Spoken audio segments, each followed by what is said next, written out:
Bonjour à toutes, certains disent que le chèque est amené à disparaître. Pourtant, les Français en sont encore férus, comme le prouvent de récents chiffres. Ainsi, plus de la moitié des chèques émis en Europe en 2007 le sont par des Français. À titre de comparaison, un Français fait en moyenne 80 chèques par an, quand un Belge ou un Allemand n'en fait qu'un seul. Mais est-ce vraiment nécessaire d'avoir un chéquier ? La question se pose puisque de nombreux commerçants le refusent. C'est d'ailleurs leur droit, surtout quand le montant à régler est faible. Attention toutefois, vous pouvez tout à fait exiger de payer par chèque si votre achat dépasse les 3 000 €, car dans ce cas, les espèces sont interdites.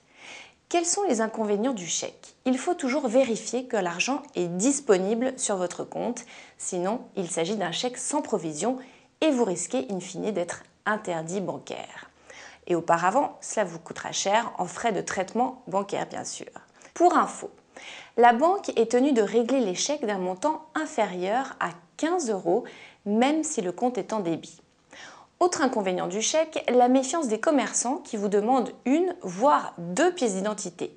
Quand on fait un chèque, on sent parfois un climat de suspicion vraiment dérangeant. Cela dit, avoir un chéquier présente aussi des avantages. D'abord, il vous est fourni gratuitement par votre banque, quoique certaines banques réfléchissent aujourd'hui à rendre les émissions de chèques payantes.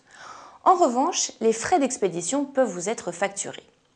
Ensuite, le chèque est un moyen de paiement alternatif bien utile, car imaginez que vous perdez ou que l'on vous vole votre carte de crédit.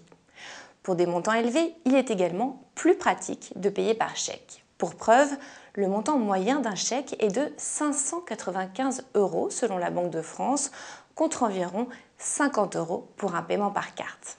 À bientôt pour un nouvel épisode de L'argent est une affaire de femme.